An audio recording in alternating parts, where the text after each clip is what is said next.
Hello everybody and welcome to another episode of our FM19 Journeyman, and before we get into anything today, I told you I was going to bring you a cup game, and well, I'm not. And there's no other reason for this other than it's moved. An international break has been slapped in the middle of these two games, which is where the cup was meant to be, so now it's after this, and well, yeah, I'm not bringing it in this episode. I'm going to bring it instead at the start of tomorrow's episode. Sorry about that. It just works a lot better if I do this at the start of an episode rather than at the end. So, yeah, I'm going to bring you the cup game tomorrow. Today, we're just going to have the league games against Nîmes and Strasbourg. Now, on paper, these are fairly straightforward games, right?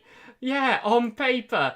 Our squad is dead. If I just hide myself, you will see that... you'll actually see whatever that was. I think it was our under-19s, but...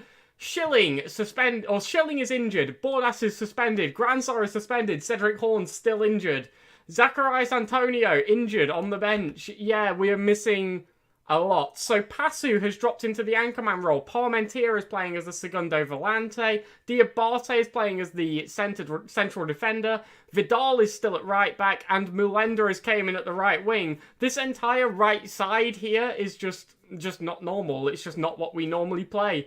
It's going to be a mess. Now, when Gransar and Bordas come back from their suspensions, it should be fairly straightforward. Schilling is out for 2 weeks. Horn still has 9 to 12 days, so he could potentially be back for the next game after this international break, which has honestly came at a really good time. It means we may have him back for the next league match against Strasbourg. We may have him back for the cup game against PSG. This would all be very ideal. So... let's get stuck in. We're going with the exact same tactics, despite the fact that we have got some different players thrown in there.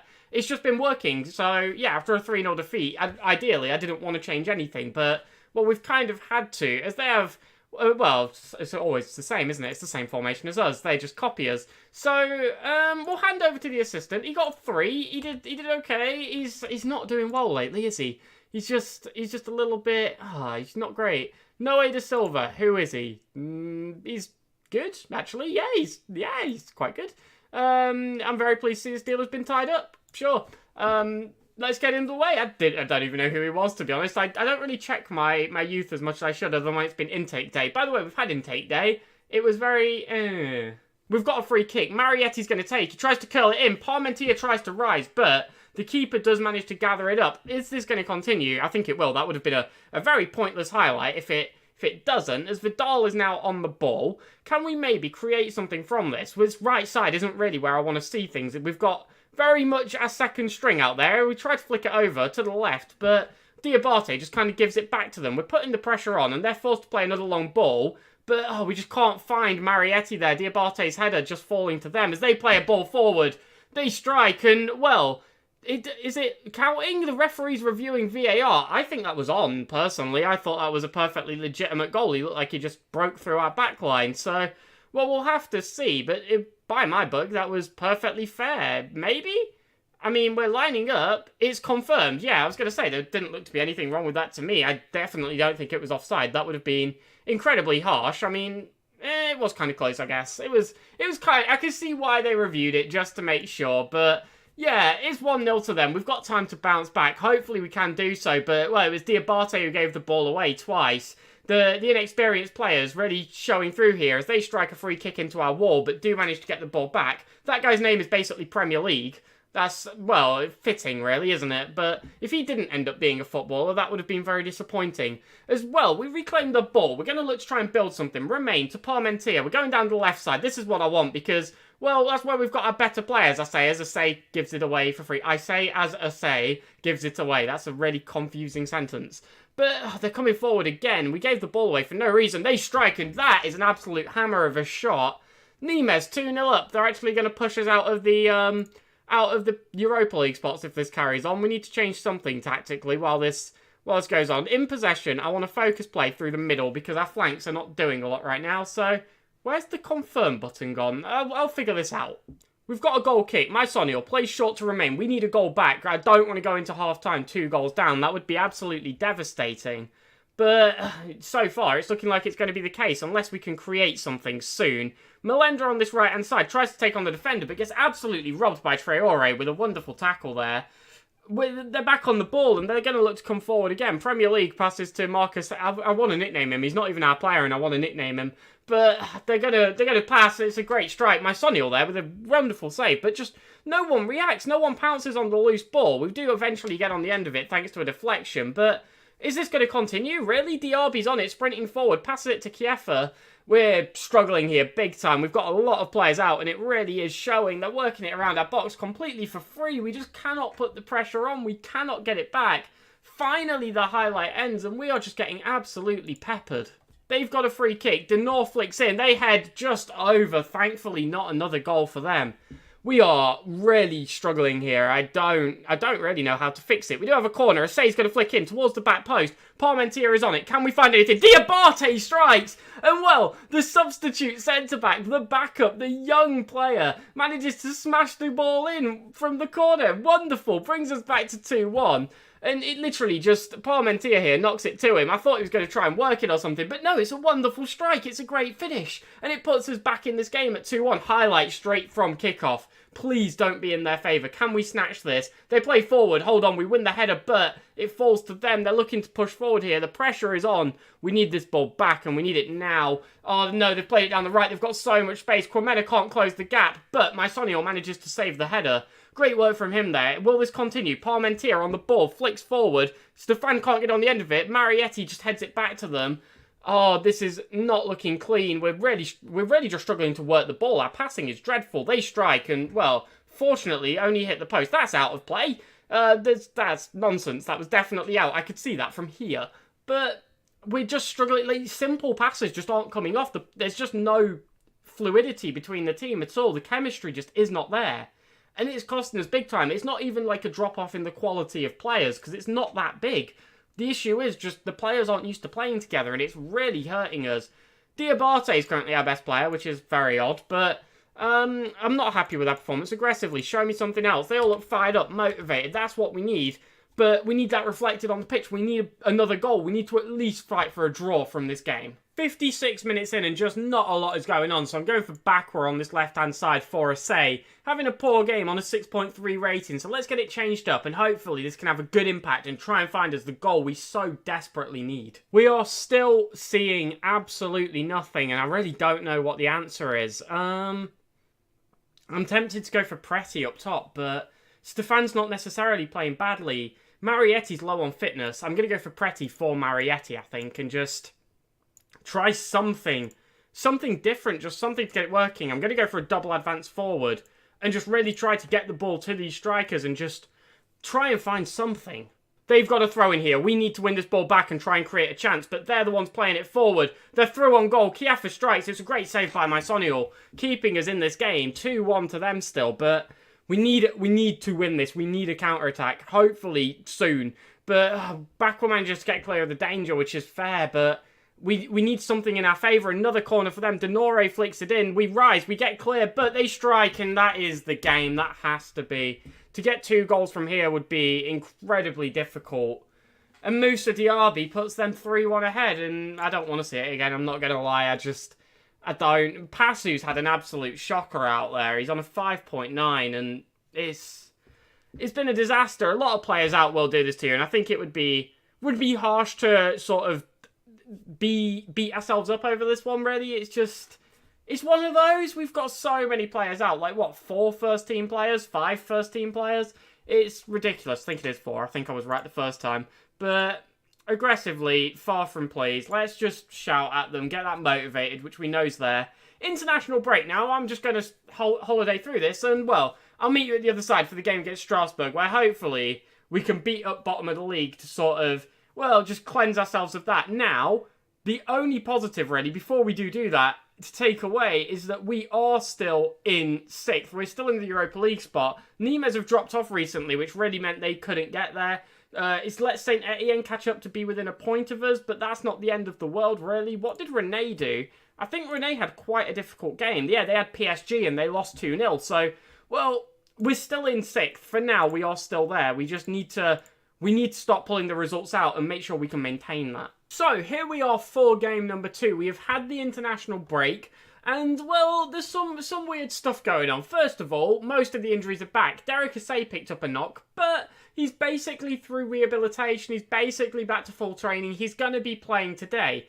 The weird one is Cedric Horn and also Royer, who are both back, but they are on international duty until the 29th because they are playing for the youth team for the French under-19s. They are called up during regular season games, and because we only have 2 players from our first team out, we can't get this game postponed, so, well, we're just missing a couple of players, unfortunately. Now, it should be fine, really. We've not had Horn for a while, so it would have made sense to maybe sit him out of this game anyway, maybe bring him back in the cup, but he's also out for the cup game, which is rather annoying. So, well, actually, is he? Because he's back on the 29th. I don't know. I don't know if he'll be back. We'll find out, I guess. So, let's submit our team for this game, just in case you've missed anything. Basically, it's back to our full first team. Bordas is back. Antonio is back.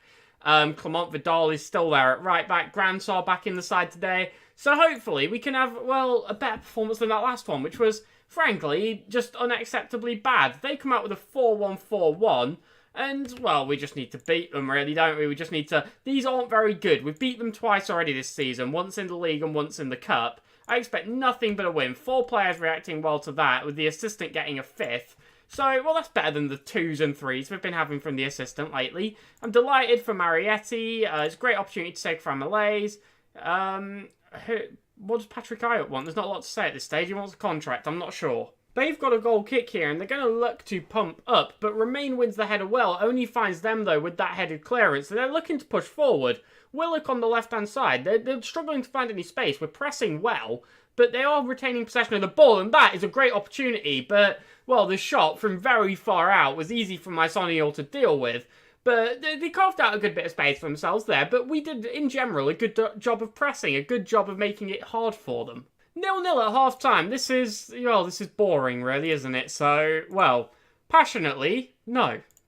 No, aggressively, far from pleased. We should be winning this. These are not very good. We need to be beating teams like this, and it should be more convincing. We should be winning by half-time, basically. We should be doing this very convincingly, as they have a free kick, and I don't like seeing them in possession of the ball, if I'm being honest. Can we win this back? Well, Gransar puts in a good challenge, but unfortunately, it only falls to them. They're on the second ball, and we need to take this back, please. Willock on it, plays forward Pierre.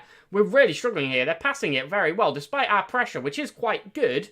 They're just finding the easy passes very nicely. As Pierre strikes, it's abysmal. That was not done nicely at all. And, well, we get a little bit lucky there that they completely waste a chance. But honestly, we need to be seeing more of ours. Well, we're 63 minutes in, and I'm going to make a change. Obviously, Assay was still rocking that injury before we started this game. He's on a booking, so I'm going to bring him off. I'm going to bring on Bakwa for him. And hopefully that can make an impact and just try and create something down this left-hand side. We've got a corner here. Bordas is going to take. He flicks it in. We can't get on the end immediately, but we are on the second ball. Backward to Bordas once again. Flicks it across. Marietti heads in. Manages to just put it past the keeper. And, well, it puts us 1-0 up. It was a great ball in by Bordas there to find Marietti. And, obviously, extremely big target. He's about 6'5". And, well, it was very well done, to be honest. The header very accurate. It was a good goal. Bit frustrating that it took us this long to even see a highlight in our favour, but at least when we did, we took full advantage, we put it away, and now we lead 1-0. We have a free kick. Vidal forward to Marietti. Let's get a second. Let's try and, well, at least, make this safe for the last 10 minutes as we give it to Bordas. Can he find a pass? He finds Passu, who manages to slot in very, very nicely. Passu's second goal of the season. Assisted again by Bordas, his second assist of the game. And, well, it was a great goal from a player who isn't normally found in these attacking areas. He positioned himself very well. We overloaded the box. There weren't enough men back for them to mark all of our players. And the man in space was Passu. He was able to get on the end of the ball and slot it away perfectly. Couldn't have asked much more from him there. He did excellently. And after a poor game last time, I think that goal was pretty necessary because he did underperform in the last game, and to see him redeem himself there is very nice, as there is a highlight. 4 minutes left to play. This is in added time now. They flick forward and they've got a lot of space on this right hand side. They put the cross in, but Myconial claims. Great dive there for him to just pluck that ball out of the air, dealing with that cross excellently. Now let's find another goal. Let's find a third. Come on, boots it up the pitch. Stefan is on the end of it. Well, is he? Yes, he is. He strikes. And no, Stefan. 20th goal of the season. You really can't ask for much more. This is the least dominant 3-0 win we've ever had. Until our first goal in the 78th minute, we didn't see a highlight in our favour. And now we've gone and scored 3. it was, well, it's one way to bounce back from a difficult game, really. We've really have struggled for the majority of it, but, well, we bounced back well, and when it really counted in the last few minutes, we've managed to pull out, well, a lot of goals, 3 of them. And it's nice, to be honest. That should really help our goal difference, really help morale, and hopefully see us through for sort of the back end of the season as Backward plays forward. Passu, who strikes again, and Passu grabs another. It's his 3rd goal of the season. A lovely passing move puts us 4-0 up. This was beautiful. I thought this was just going to be the end of the game and we weren't going to see anything. But this was absolutely so nice. Look at it, Stefan to Backer, and then this lovely little layoff here. Absolutely perfect. Passu, once again, his 2nd goal of the game is only his 3rd of the season. 4-0, and every goal coming in sort of the last 15-20 minutes. Is absolutely mad. Backer on it, and surely this is just going to be full time. A 4-0 victory, bouncing back very nicely. It took us a while to get going in the match, but when we did, we really did fire on all cylinders. 4-0. Very nice victory, well done. I mean, because of when the goals happened, it makes it seem, I guess, worse than it is, because if we scored 4 goals in the first 20 minutes and then didn't see anything, you'd be saying something different, right? But, I don't know. I think it's a good one. You can't complain about a 4-0, can you? Regardless of when the goals come. I think we asserted ourselves there. We've pushed ourselves up to 19 goal difference, which is very impressive. Look at the teams behind us that we're sort of competing with. If they do catch up with us, we are not going to struggle to be ahead on goal difference. So, it's alright, really. It's not too bad. And like I said, Noé Stefan, 20 goals in all competitions this season. 13 in the league. In the French Cup, he's played 1 game and he's got a 9.8 rating in it, which is insane. He scored all 4 goals in that game. 13 league goals, though, is very impressive in and of its own right. Obviously, it's easy to think, oh, he's just scored a load in the Cup, and he has. He's scored 7 goals in the Cup, but still, 13 league goals is very impressive, especially in 26 starts and 4 substitute appearances. Really hard to fault him, because it's not like he hasn't been taken off when he started. Pretty's made a good number of appearances, especially as a substitute, so I don't know, I think he has been very, very impressive. And obviously, wait, no, it's 23 starts in the league. He's only had 26 appearances in the league, and he's scored 13 goals in those, picked up 3 assists as well. Insane, absolutely ridiculous for a, 22-year-old striker? He's recently turned 22. Absolutely mad. He's so good when he really does get rolling. He just fires constantly. But it's always just the start of the season. He's sort of like, you remember when Harry Kane couldn't score in August? That's sort of what Stefan's like, but it's like, you can't score until January. But yeah, Derek Assay is the other one, 12 goals this season, absolutely mental. It's just very nice. Our team's just absolutely sublime at goal scoring. We just need to... It feels like we either score a load in a game or none at all. I was looking at this earlier, and we've barely had any games where we haven't scored. We've scored every game since this 3-0 defeat to Lyon back here. Every single game we've scored since then. So since October, so 5 months, we've scored in every single game. But we just concede too many. There's too many 1-1 draws. There's too many, we just concede a little bit too much. And in the big games against the big teams, we just can't push it just enough to get the win. It's not terrible. It's not a terrible position to be in, but it is frustrating when you just see yourself dropping points where you know you could have taken them. Like that game against Nîmes, we're better than that. And the problem is, even though we had a lot of backup players in who wouldn't normally be playing for us, we still should be doing better than that, I feel. I don't know. I don't know if I've got too high expectations, but I just think we should be really trying to batter these teams who are outside of the big 4 in France, I guess. Outside of Lyon, PSG, Monaco and Marseille. We should be looking to absolutely smash teams. And I don't know if we're really doing that to the extent I want to. This 3-0, this 4-0, this other 3-0 back here. This is what I want to see. None of these 3-1 defeats to just naff teams, really. So hopefully we can see that going forward. 6 games left of the season. Angers, Toulouse, Bordeaux, Guingamp, Rennes and Lorient. All beatable. I'd love to end this season on a 7-game win streak. But whether that will happen or not is yet to be seen. So tomorrow... 3 games. PSG in the Cup, Angers and Toulouse. That will be up at 5:30, or you can subscribe to get it into your feed. Hope you're all looking forward to that. And, well, follow the Twitter, join the Discord, links to both in the description, and I will see you all tomorrow. Have a wonderful night, and goodbye.